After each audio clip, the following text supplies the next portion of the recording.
Good morning. Do you have meaning? Do you have purpose? We'll talk about that in just a second.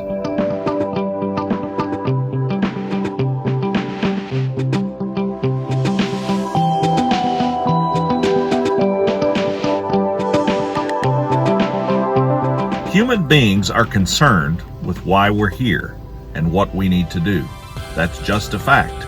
It's in everything we say, it's in everything we do, and it's in everything we write. Novels like A Dog's Purpose come to mind when we think about human beings telling a story about why a dog might be here. All throughout libraries and bookstores all over the country, there are books talking about finding meaning and purpose. They take different perspectives, of course. Some are not Christian perspectives, and some are more secular perspectives. But all of them mean the same thing. We want to know why we're here and what we ought to do while we are here. We want to matter, and I think that's a pretty reasonable thing to think about. It's important to us to make a difference, to leave our mark in some way. Even those of us that try to be humble and realize that we're just not important in the big scheme of things, we want to do something positive with our lives. And I think that's a normal feeling. However, I think we look at it sometimes in the wrong way.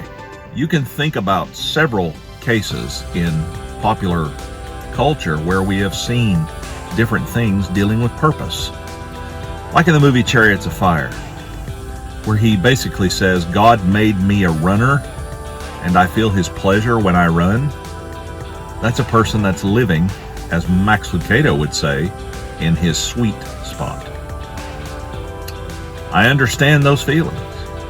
Casting Crowns recently released a song that truly sums up how we ought to look at our desire for purpose. And it's called Only Jesus. Talks about how the world tells us to leave a mark, to make a difference, to do these things, to do things that your name will be remembered. But in reality, the true name that needs to be remembered is Jesus. And I think if we look at our life in that manner, then we will find a sense of satisfaction that we could never find on our own. C.S. Lewis talks about this.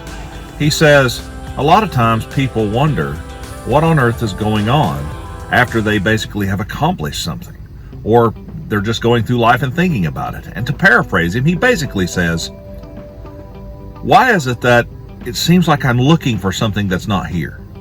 I just can't find it. I try to accomplish this and I try to accomplish that, and it's just not there.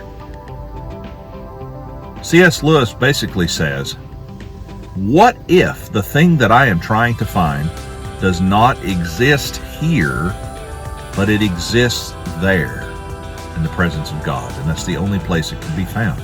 That's the only place that true satisfaction can be found. Something to think about. Now, we can be satisfied with our lives and we can be happy in the things that we do. But to get that ultimate satisfaction that lasts, we're going to have to turn to a much higher source.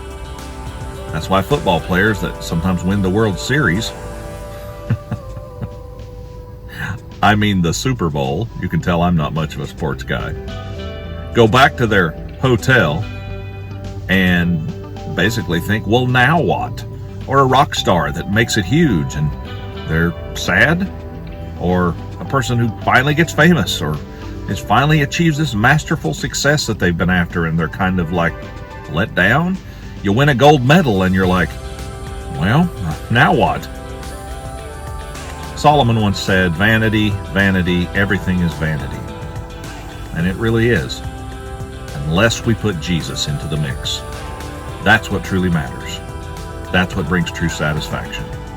Let him guide your path, and he will give you joy and satisfaction, meaning and purpose, like you could never experience on your own. Have a great day. Be kind to each other. See you next week.